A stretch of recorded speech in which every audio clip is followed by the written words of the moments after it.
un tema súper importante. Vamos a titular el tema Entornos de aprendizajes seguros. Imagínense, la directora de Protección y Promoción de los Derechos de la Niñez y de la Adolescencia del MEC, del Ministerio de Educación y Culto, está con nosotros hoy acá. Ella es la señora directora Sonia Escauriza. Les pido que me acompañen. Vamos a abordar este tema tan serio e importante.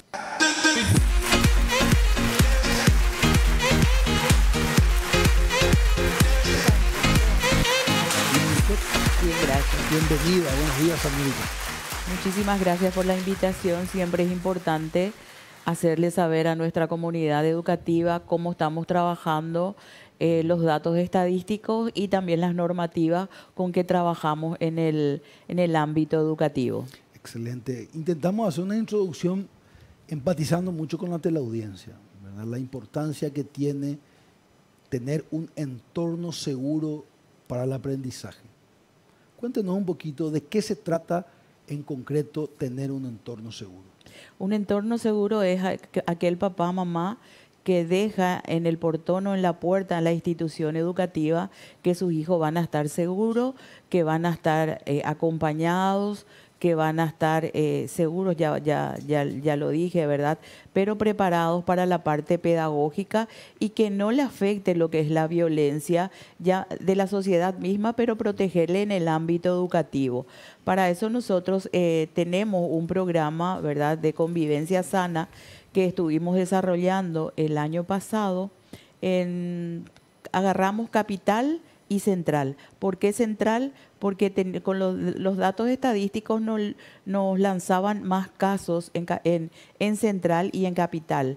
Este año estamos enfocados a otras instituciones, justamente a Encarnación, a las zonas fronterizas, Alto Paraná, Encarnación, Concepción, o sea, departamentos en donde también tenemos casos de vulneración de niños y niñas en el ámbito educativo. Claramente. Vivíamos un caso duro de violencia en Encarnación hace unos días, que dejó con la fractura facial a un joven de 16 años.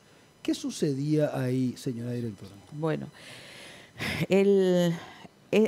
voy a diferenciar lo que es bullying, acoso escolar y lo que es violencia. Okay. Lo que vivimos en Encarnación fue un hecho violento, o sea, de violencia entre pares. El agresor tiene 16 años. Y la víctima 12 años. Wow. Ahí ya tenemos ya una gran diferencia. Y física principalmente. Física principalmente, porque entre 12, quinto grado, y uno de 16, que ya es primero de la media, la fuerza ya es diferente. Bueno, voy a relatar un poco para que se entienda también el procedimiento o el protocolo que se siguió ahí, ¿verdad? Fueron 3 alumnos, compañeros, ¿verdad? Mayores ya de 16 años, no mayor de edad, mayor de 14. ¿Por qué hago esta diferencia?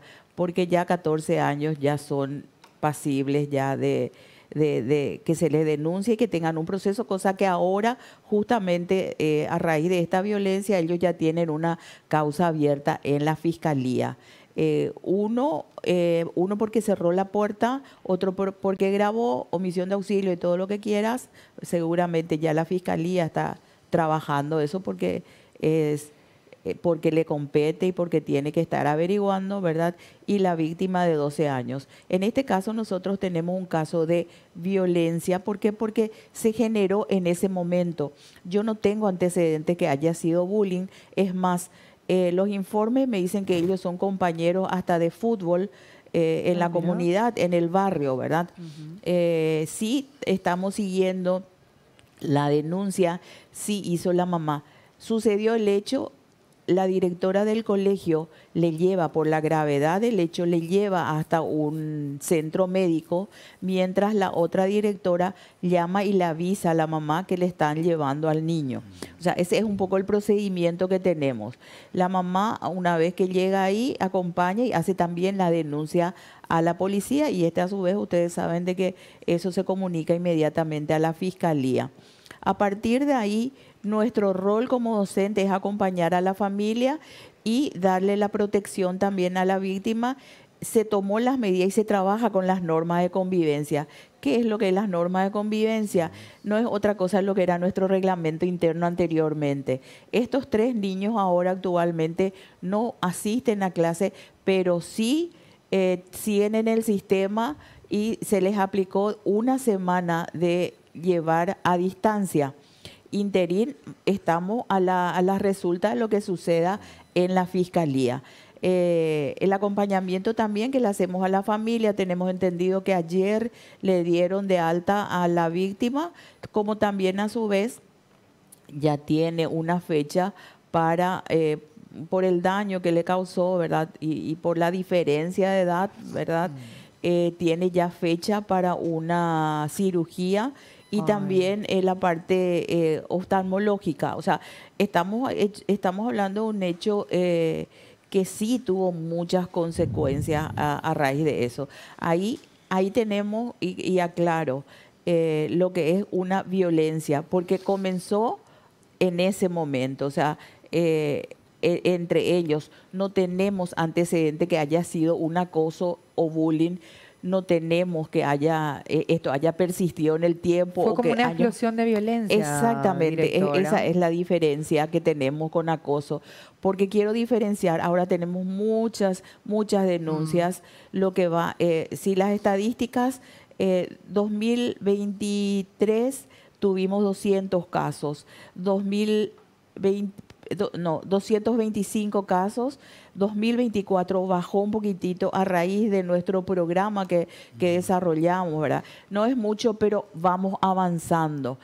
Sabemos que, y trabajamos, ¿con qué trabajamos? Con la empatía que primeramente, justamente usted empezó a hablar, y también la tolerancia. Nos volvimos un poco intolerantes, te digo, como sociedad misma y como compañeros también. Entonces, trabajamos esas habilidades para la vida y este año ya tenemos 22 casos, lo que va a inicio de lo que llegaron a la dirección de niñez.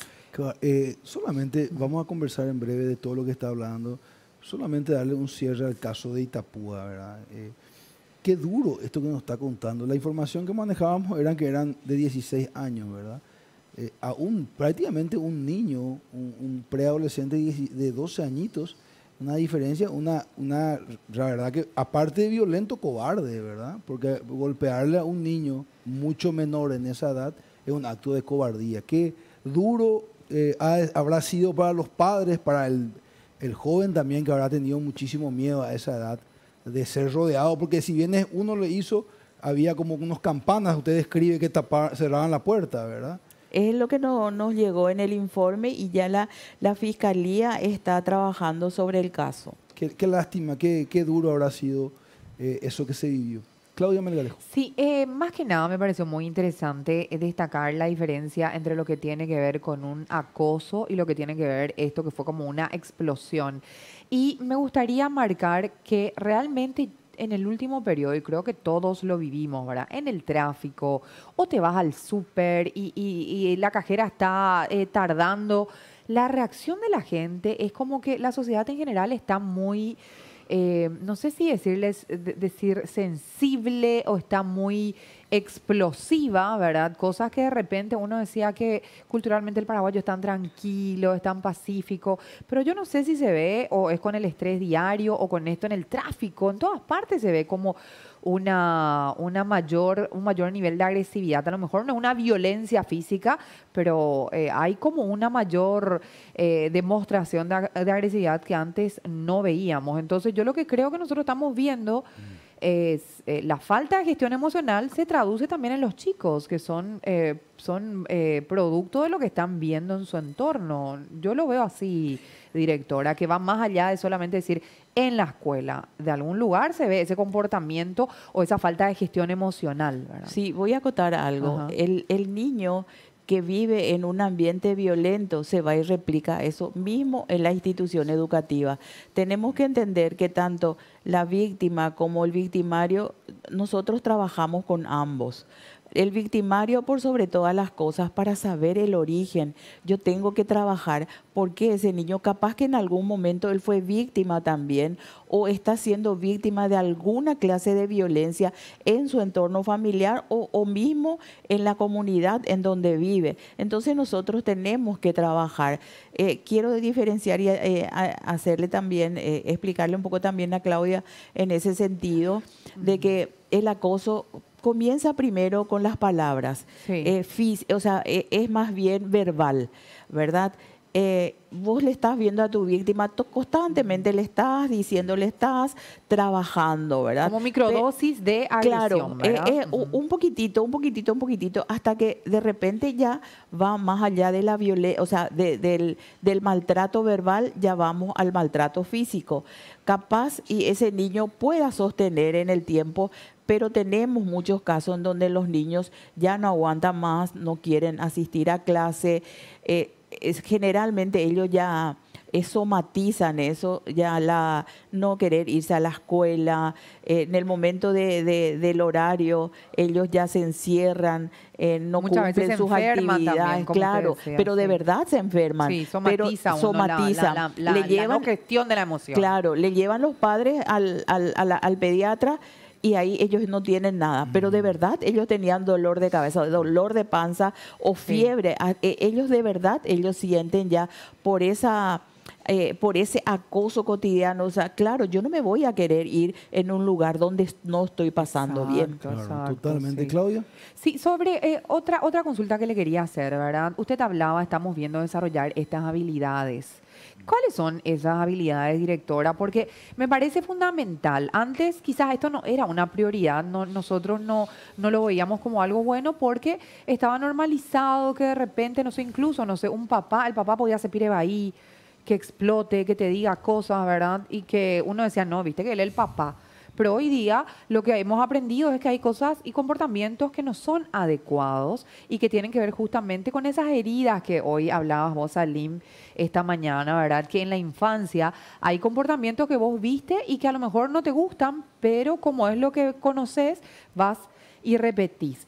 Yo creo que la solución siempre está en realidad en que uno esté fuerte para no recibir eso, no me refiero ya una vez que te van a pegar, ¿verdad? Pero sí ese inicio del acoso donde lo que buscan es afectar tu autoestima, hacerte inseguro, hacerte dudar de vos mismo. Ahí lo importante es saber valorar quién sos y cómo enfrentar cuando te dicen cosas que no son ciertas, ¿verdad? Sí, totalmente. El autoestima. Trabajar el autoestima y por sobre todo en las familias. Ajá. En las familias también la comunicación que tiene que haber. A ver un poquitito el pedir permiso. En la casa mismo de repente llegamos o tenemos algún problemita. Entonces papá y mamá tienen que ser un poco ejemplos también de eso, ¿verdad? Bueno, vos me ayudas a poner la mesa, el otro hermano quita la mesa. O sea, es una comunicación también en ese sentido y los valores se enseñan en la familia y no solamente se habla, se demuestra, Claro. se trabaja también con ejemplos en la familia. No es lo mismo que yo llegue de mi oficina y me encierre con mi celular otra vez, no, que comparta un poco yo con mis hijos en ese sentido, cómo te fue en la escuela, cuándo le buscas, cómo te fue, qué hiciste, qué pasó. O sea, son todas esas circunstancias que uno tiene que tener en cuenta también cuando tiene hijos, cuando tiene niños, hijos, ¿verdad? Y por sobre todo preadolescentes. Es una etapa difícil la preadolescencia. Una etapa difícil que hay que acompañar a nuestros hijos. Mucho cuidado. Hay que acompañar, saber quiénes son sus compañeros, qué familia frecuenta. O sea, son circunstancias que uno tiene que tener en cuenta. Sí, y esas habilidades desde el colegio, ¿cómo las están encarando, directora? Se trabaja en aula. Ajá. Pero ¿cómo más o menos? O sea, se establecen como unos ejes, vamos a trabajar estos valores, ¿qué tipo de, no sé, de trabajo práctico, de tarea se da para fortalecer y eso? se trabaja como... se presenta un problemita, cómo yo le puedo ayudar a mi compañero, cómo yo, si yo escucho o yo veo ¿Qué tengo que hacer en ese sentido? Avisarle a la profesora, contenerle, escucharle o comunicar también de cosas que yo estoy viendo en ese sentido. Un poco es la empatía, un poco es la escucha también y la tolerancia. Claramente, estoy reflexionando en sus palabras, ¿verdad? Y qué importante el rol de la familia, ¿verdad? A veces cuando hablamos de temas educativos, y me incluyo, no hablo desde un pedestal, relacionamos automáticamente el Estado, el gobierno, ¿verdad? Que el ministerio, el colegio, y qué importante entender que la sociedad está compuesta, la base de la sociedad es la familia, y no lo hago de un sentido político de que tiene que ser así o asá, sino hablo de esa familia, ese núcleo compuesto por mamá, abuela, como a uno como pueda. Qué importante es esa base, y ahí usted nos puede aportar. Hay una diferencia importante en el niño, la niña, joven, que tiene una familia donde recibe esa educación, ese cariño, versus aquel que lastimosamente no tiene eso. Bueno, voy a hacer un poco la diferencia. Generalmente cuando nosotros tenemos casos así, nosotros hablamos con ambos padres, ¿verdad? Y cuando empezamos a tener un contacto un poco con los padres de uno de los involucrados, nosotros perfectamente sabemos si por esto es este niño, por este caso es este niño, o son un poco petulantes o de repente quiere discriminar por A o B motivo. Entonces nosotros hacemos un poco esa diferencia y ya sabemos, este niño necesita más ayuda por esto o este motivo. Nosotros perfectamente como adultos no nos damos cuenta de cómo trabajar. Entonces es ahí un poco con el equipo técnico que trabaja con ese niño. Y también pedimos la ayuda de la familia, porque si la ayuda no coopera en 4 o 5 horas, nosotros no vamos a solucionar eso. No pueden hacer nada, no pueden hacer magia en términos figurados. Eso mismo. Le quería pedir para cerrar, señora directora, un mensaje principal, por un tema serio esto, principalmente dirigido a la familia, porque usted trabaja con los docentes, usted trabaja en las escuelas, creo que ellos tienen comunicación con ustedes. Pero la familia, ¿qué nosotros como padres o tutores tenemos que hacer? ¿Cómo tenemos que ayudar para colaborar para que esta ola de violencia, de abuso, de bullying merme en su mínima expresión? Sobre todo la comunicación que tengamos con nuestros hijos y que seamos padres presentes, que cotidianamente, pero le dediquemos 10 minutos, como ya lo había dicho, cómo te fue en el colegio, qué pasó, hablemos, empapémonos de lo que es su vida cotidiana en ese sentido y le demostremos valores, por sobre todo en la casa, esa empatía. Si te gusta, y no minimicemos absolutamente nada si nuestros hijos vienen a decirnos, qué sé yo, Juancito le hace a Mario esto. No minimicemos, comentemos y hagamos un poco de esto, de que no se agrave más. No minimizar. Capaz a vos, vos puedas sostener eso o aguantar, pero yo no. Hay cosas que yo cotidianamente o diariamente estoy luchando con eso. Entonces, trabajar un poco en la empatía, en la familia, el respeto por sobre todas las cosas. Qué mensaje poderoso. Muchas gracias, señora directora, por estar con nosotros. A las órdenes y a ustedes también por este espacio y, como dije, hacerle saber a la comunidad educativa, a papá, mamá, de cómo trabajamos y cómo poder ir mejorando estos hechos violentos en nuestras instituciones. Gracias. Estuvo con nosotros la señora Sonia Escauriza, quien es directora de Protección y Promoción de Derechos de la Niñez y la Adolescencia de el MEC.